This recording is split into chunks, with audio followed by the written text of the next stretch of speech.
अरे होलिया में माल देलस धोखा हो भौजी तू ही दे दो मौका।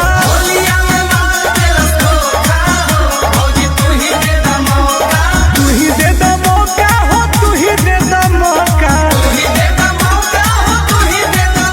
अरे भाग कोई बनाई के बोका हो भौजी तू ही दे दो मौका।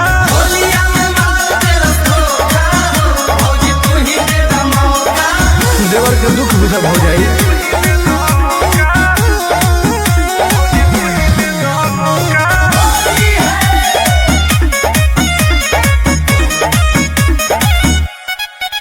अरे धके पिछकारी हो हमरो बतानी होलिया में कवनो जोगाड़ जो हतानी। बड़ी दिक्कत होता है लागे नहीं मनवा भौजी गइल जब से धनवा भौजी। फुचुर फुचुर रंग हमर फेंको काटे सोखा। अरे भाग कोई बनाई के बोका हो भौजी तू ही दे दो मौका।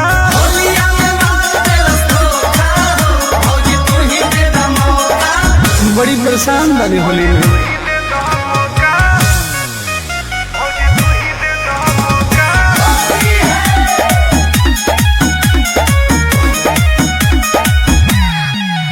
अरे चल गोई मारी के छठिया में गोली अपन दुख दादा के करा से बोली। कुछ नहीं के बुझा का करी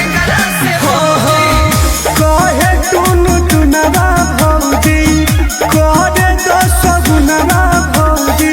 बरू पर आकाश के बहर तो भरोसा। अरे होलिया में माल देलस धोखा हो भौजी तू ही दे दो मौका।